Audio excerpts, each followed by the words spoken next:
Did you know that some hot air balloon baskets are more than 6 metres long and carry more than 30 people?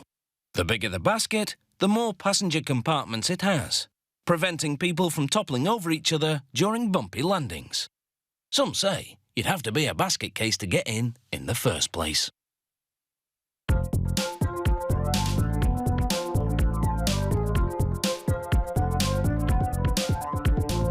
First, you build the frame.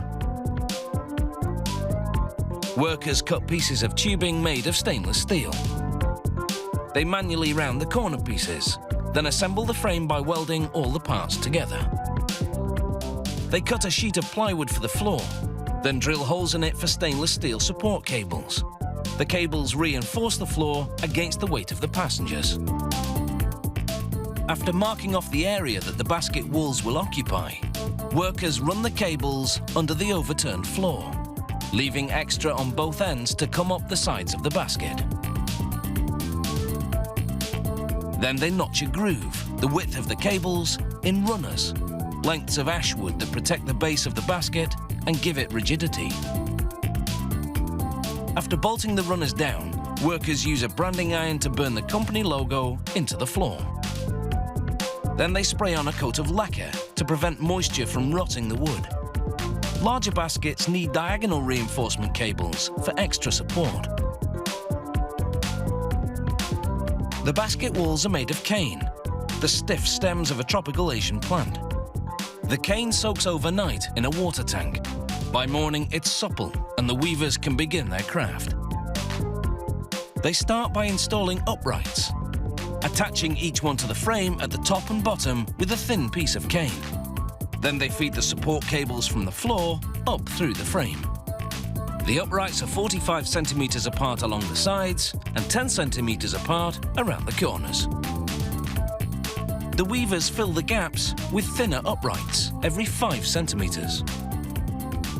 Then they tie them to the frame and floor with rope.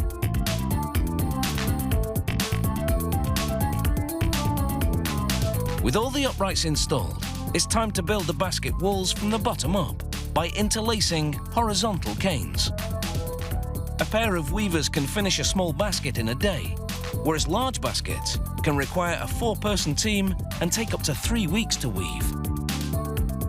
They use 2 techniques: randing, going in and out with 1 cane, and whaling, weaving 3 canes at once. Whaling makes a more solid basket, but one that's significantly heavier because it requires triple the amount of cane. Some models have stainless steel steps woven into the basket. These give passengers a foothold when climbing in and out. The weaving ends just below the top of the frame. To finish, they split the remainder of each upright down the center with a utility knife. Then flatten and wrap what's left around the frame.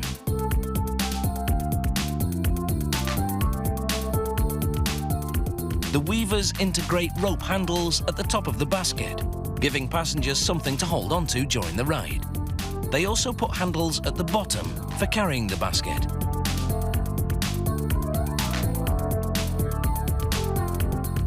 Now they pad the frame with foam, cutting holes to let the support cables through. The foam is for both comfort and safety. It cushions the hard metal during a bumpy ride. After taping the foam pieces together to prevent shifting, they slip on a leather cover and thread a polyester lace through the eyelets to close it up. Finally, with a few bangs of the hammer, they expose the short tubing to which the load frame will connect. The load frame carries the burners high above the basket. A heating coil surrounds each burner. To make it, they wrap a stainless steel tube around a form, then rivet on a reinforcement band. The basket carries lightweight fuel tanks containing cold liquid propane. The propane flows upward into the coil. When the pilot fires up a burner, the flame heats the coil, transforming the propane flowing inside from liquid to gas. The gas feeds the flame, which heats the air inside the balloon. Hot air is lighter than cool air. So the balloon responds by rising to the occasion. Up, up, and away. grow up, no I don't take shit, I got no